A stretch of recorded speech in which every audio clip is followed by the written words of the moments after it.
What's up, YouTube? This is Too Raw for TV. All right, so this is a video that was requested actually several weeks ago.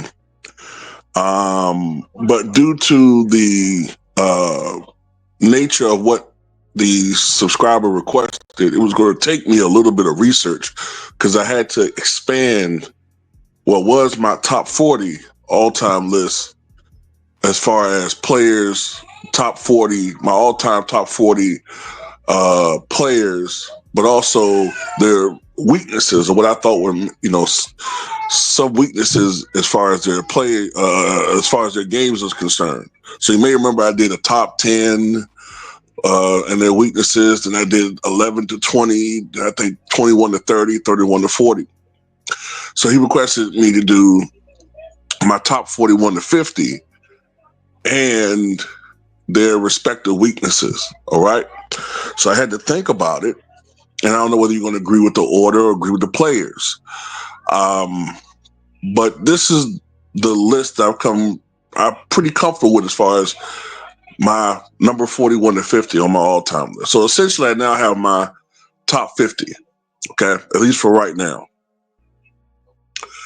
At number 41, as you see right here, I have Willis Reed. Of course, Willis Reed, two-time NBA champion with the New York Knicks. Of course, he's known for that great moment in Game 7 of the 1970 NBA Finals where he came out essentially, almost an impossible situation. In today's world, a player that had that type of injury, a torn thigh muscle, would not have come out and played. Of course, he only hit 2 jumpers, and he could barely get up and down the court. But that was such an inspirational sight just to see him get out there and try. The crowd was essentially the 6th man in that game, and they helped to propel the New York Knicks to a Game 7 victory. Also didn't hurt that Walt Frazier had something like 36 points, 7 steals, and 19 assists. So, we had to put that in there as well. Weaknesses for Willis Reed. Well, I would say that he was somewhat undersized for his position, especially when he played center. Because I think when he first got there, I want to say it might have been his second year or his third year, but I'm gonna go with second. The Knicks acquired Walt Bellamy, which moved Willis Reed to the power forward position. But I think after Willis Reed left to go play with, I think, Atlanta Hawks, that might have been around 1969-ish, I think. Whatever the case may be, when he moved back to the center position, I think Willis Reed was really only 6'9.5", 240 pounds. So, he was sort of undersized, especially considering the fact that, unlike a Bill Russell, he wasn't a great athlete, a great leaper. So at that time, the centers were getting bigger and more athletic compared to when Bill Russell first came to the league in his 50s.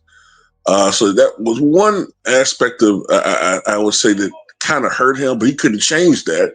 He couldn't change what the size was. Of course, he had injury issues, which became more pronounced, I would say, from the 70s onward.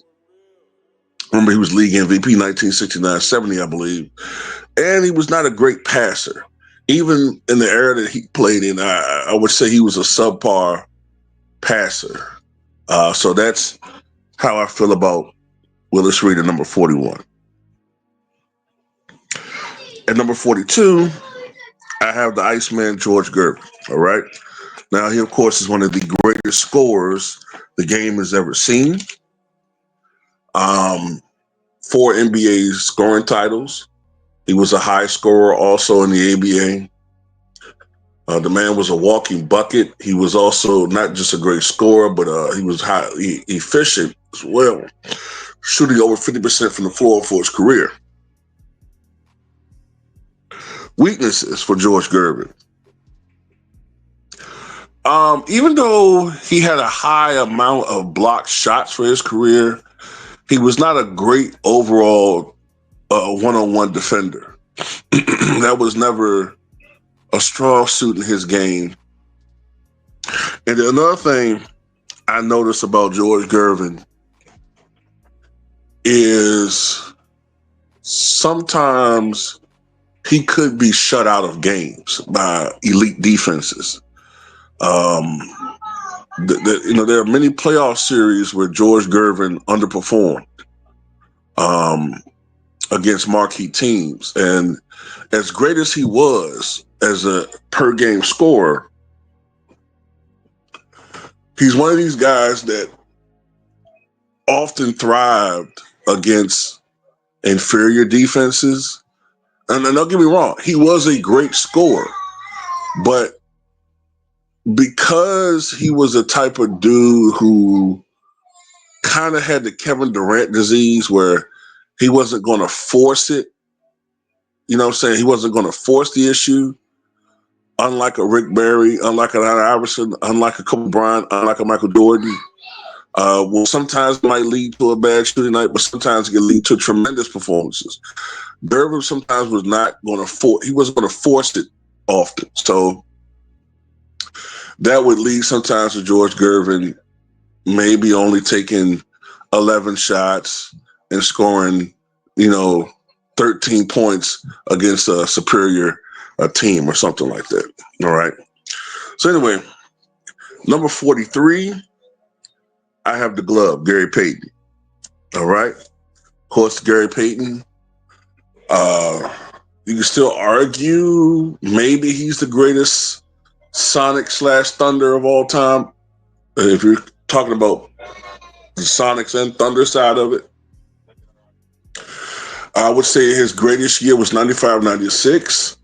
He was Defensive Player of the Year, led the league in steals, and he and Shawn Kemp led that Sonics team to the NBA Finals, where they lost in 6 to the Chicago Bulls.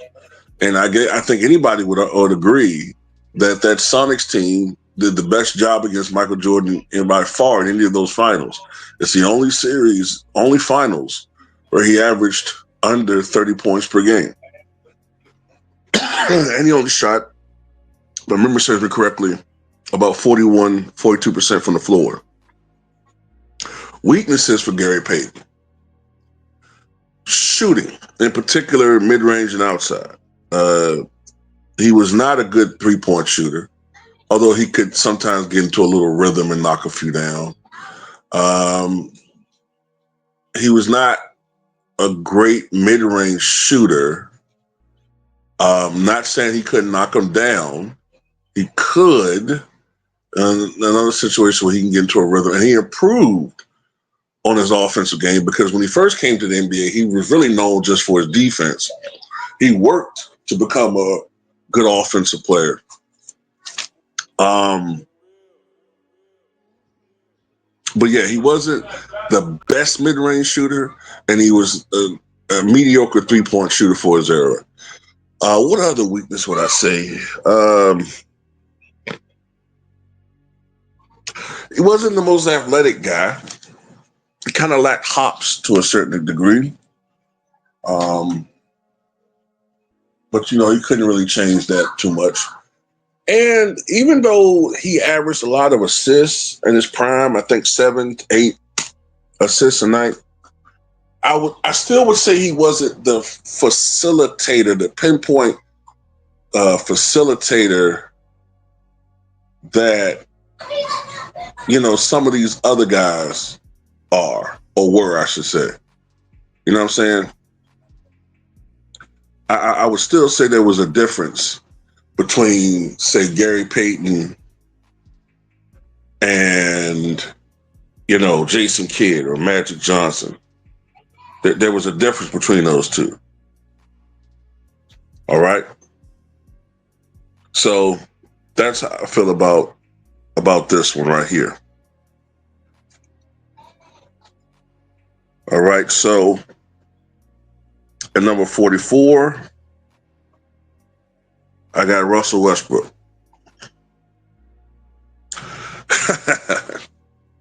I know some people are like, I want to see if he's going to keep it real on this one. Let's see if he bullshit on Jason on Whitlock. I mean Russell Westbrook. Well, of course, I feel like Russell Westbrook is one of the most exciting basketball players I've ever witnessed. Thunder, Russell Westbrook was so exciting to watch. And it's just, I just think that he's a guy that the league's not really going to appreciate until after he retires, to be quite honest with you. That's just how I feel. Walking triple double. He's the all-time official leader in triple doubles, though I think that's gonna change eventually. I think Jokic is gonna pass him. And you know what I'm saying? The dude racked him up. He played hard. I think that one of the biggest problems with Russ, aside from some of the obvious things, is that he just never played in the right system with the right amount of talent around him and the personnel around him as far as winning a championship. Okay. Weaknesses. Y'all are just loving this, right? Turnover prone. Okay. Can't argue with that one. Russ is very turnover prone at times. I think over the last several years, since he's played the Lakers, I think he's gotten better as age has come along and experience. He's gotten better with some of his decision making as far as turning the ball over. But that was definitely an issue with Russell Westbrook over his career, turnovers. Inconsistent decision making out there on the court at times. Can't argue with that one. A bad 3-point shooter. Inconsistent mid-range shooter. I can't argue with any of this stuff. You know what I'm saying? I can't argue with any of that. So those are the things that the media loves to talk about, and those are some of his issues. Okay? So that's Russell Westbrook at number 44. At number 45, I got Jason Kidd. Jason Kidd, of course, may be the best pure passer I've seen, and floor general I've seen in my lifetime. As a passer, I would put him just a hair behind Magic Johnson and John Stockton. Floor generalship, he may be the absolute best. Maybe, if not the best, maybe I'm shortchanging Magic a little bit. He's right there. And I would say Isaiah Thomas is up there too. And I was amazed that in his prime, how he was able to take teams that consistently were not on paper that great and maximized it. I still think that in 02, 03, well, 01, 02, and 02, well, definitely 01, 02, when he took that team to the finals, I think you can make a definite argument that the MVP should have went to Duncan. Man, Kidd, he what he did was so phenomenal, man. Even if it was a co-MVP ever, maybe it should have been that year. Weaknesses for Jason Kidd. Jump shooting. In particular, his mid-range jump shooting. I don't think we can argue that, right? Outside shooting. Shooting in general was his Achilles heel. But I think that he did get better with that as he got a little bit older, especially with his 3-point shooting at the top of the key, set shot he used to shoot. I think he shot like a 34, 35% clip. So he got better at that. I think, if I remember correctly, too, at least maybe earlier in his career, he had a little inconsistency with the free throw line. Now, I'm not saying Shaq inconsistency, but just for a point guard, wasn't he like in the low 70s or high 60s when he first came to the league? Maybe I'm misremembering that. But I know he eventually became an 80% free throw shooter, but I thought maybe he struggled a little bit from the free throw line when he first came to the league. But that's about it, man. He was a great rebounder for his position. Not crazy athletic. Wasn't crazily athletic. I mean, you want to call it a weakness. But that's how I feel about him. All right. So number 45, I have him. And at number 46, I got Paul Pierce. Paul Pierce is one of the great players of his era. Tough as nails. Came out there to play hard every night. Never shrunk down from any matchup. Was the only thing going for Boston for many, many years. And for many of those years, those prime years he had, he was wasted by the Celtic organization. I mean, to think about it, that the second best player on some of those teams was Anton Walker. You're not going to win a championship if Anton Walker is your second best player, and that's not a knock on him. But at best, he got to be the third best. You know what I'm saying? But he kept them at least competitive for many, many years. But it was when Danny Ainge, who was general manager at the time, made that trade that was heard around the world for Kevin Garnett and the free agent signing for Ray Allen that put the Boston Celtics on a totally different trajectory and ultimately won a championship. Paul Pierce was amazing. Great scorer, over 26,000 career points. Weaknesses, he wasn't the quickest or most athletic player. Lacked speed. Kind of scored more with angles and craftiness and his size and strength, because he was 6'7", 235, 240. Could sometimes get into shock jack mode. And he could be inefficient at times. He could be definitely inefficient. Even in his era, he had games where he shot poorly. Although I got to admit, in many of those marquee games against the best players, in particular against LeBron James, Paul Pierce brought it. When you look at it, but he had some big games against great players. He was a big game player, and he was a guy that stepped up in the fourth quarter. So he was clutch. That's Paul Pierce.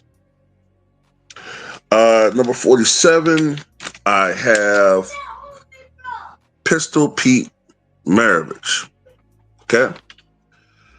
Pistol Pete Maravich is one of the great scorers in NBA history. His collegiate career overshadows, of course, what he did in the NBA, but he did have a pretty good NBA career. Led the league in scoring 1976-77, was an innovator in so many ways.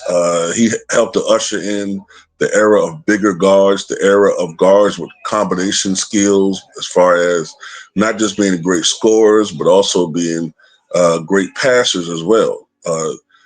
He helped to instill a league where you couldn't just come into the league with one skill set, really. Especially if you're a guard, you had to at least be able to pass. Like the guards of the 50s, and no disrespect to them, the Bill Sharmans of the world, you couldn't just be a shooter. You also had to be able to, at least on some level, facilitate a bit, right? And he had some amazing passes, man. Pete Maravich is like a mixture of Magic Johnson and goddamn, I don't know, man.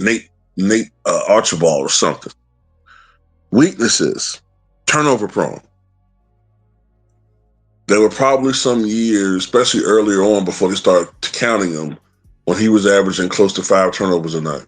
I can only imagine how many turnovers he was averaging with UCLA. Not UCLA, excuse me, uh, Louisiana. I can only imagine how many turnovers he was averaging with some of those collegiate teams with Louisiana's goddamn college, goddamn. Y'all know what I'm talking about. But that was one of his problems, turning the ball over. He could definitely go into shock jack mode a lot. He could be inefficient at times. He could go into shooting slumps.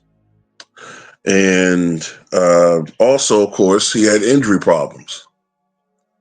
So that was a big issue with him, just having these terrible injury issues.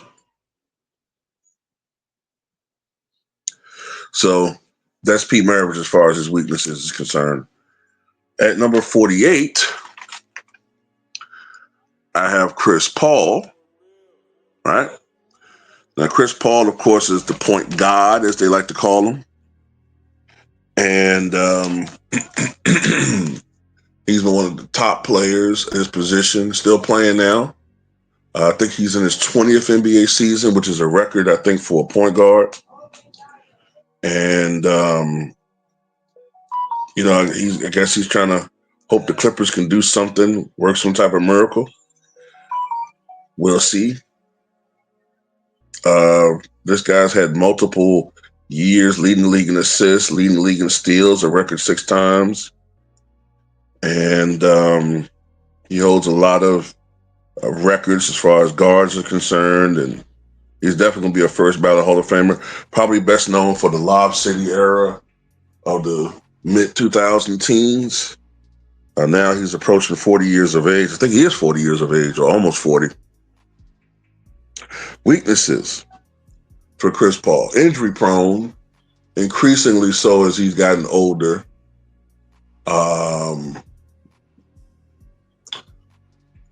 Also, even though he gets a lot of steals,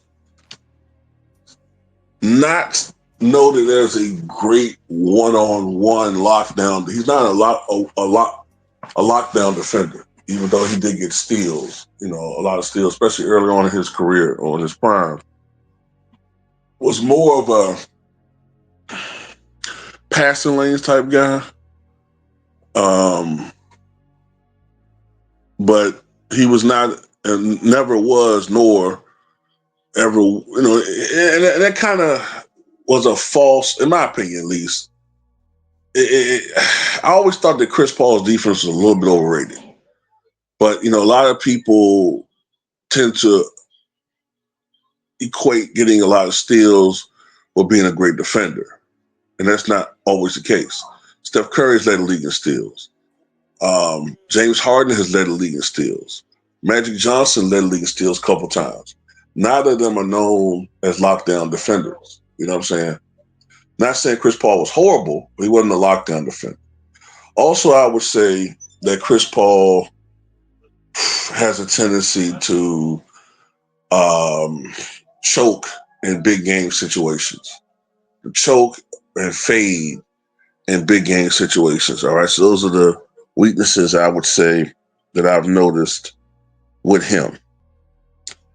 At number 49, I have the great Sam Jones. Okay. Sam Jones, a 10-time NBA champion, was more than, I would say, likely the Celtics' best offensive player of the 1960s, and was their second best player overall behind Bill Russell. I know some people say, well, what about Hondo Havlicek? Wouldn't he be their best offensive player? But that would be more in the '70s, or at its earliest, late '60s. So, yeah, I would say Sam Jones, 10-time NBA champion, one of the great clutch performers of all time, the best shooter ever as far as off the backboard is concerned. One of the great clutch performers in NBA history. If it wasn't for him, the Celtics wouldn't have won probably at least 4 of the championships that they've won during that time period. I think you could attribute at least 4 of those 11 championships to him because of clutch performances he had in key games. He was the third best guard of the 1960s behind Oscar Robertson and Jerry West. I don't think he gets his just due. Weaknesses for Sam Jones: below average rebounder,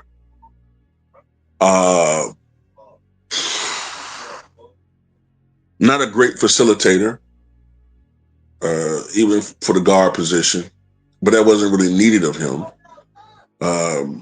He was needed just to be not necessarily a shot creator for others, but create shots for himself, and was not extremely athletic.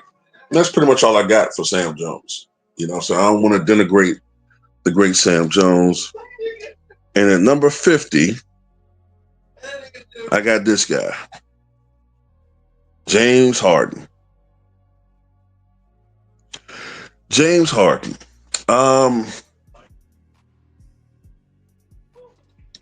At one point in time, he was, I would say, for like a couple of years, he was one of the great scorers in the history of the NBA. Before defenses started figuring him out a little bit, he seemed to have an unstoppable move. The step back was just for some reason totally unstoppable. He was like a video game player come to life. Everybody always wanted to anoint him prematurely as the greatest player the game has ever seen. And, yes, he had years averaging 34 points and 36 points and multiple 50-point games. But, I just never understood how Russell Westbrook got so much shit, but it eluded James Harden. Supposedly he was a better player than Russell Westbrook, but he was an even bigger choke artist than Russell Westbrook. If you really look at his history, I mean, it just never made any sense to me. And the only thing I can understand, I can figure it out is because he's perceived to be a great 3-point shooter or a great shooter, and then he has a bag, then people don't go in on him like the same way. But he has pretty much the same problem in a lot of ways. Weakness is turnover prone. Matter of fact, he's led the league in turnovers, I think, an NBA record 6 times. But that just gets totally ignored. Also, he could be incredibly inefficient at times, played to the level of his competition. There are times when he would have big games only against mediocre opponents. Against the best opponents, he wouldn't perform at all. And, he didn't play well against teams in the playoffs. The better teams, he would choke. He's a choke artist. Fades. I mean, we just see this time and time and time again. So those are the weaknesses. You know what I'm saying? Even with his 3-point shooting, he only shoots 36% from 3. That's below league average, which is close to 37%. So he's not even the greatest 3-point shooter people make him out to be. But anyway, this is my top 41 to 50 and the weaknesses. Tell me what you guys think.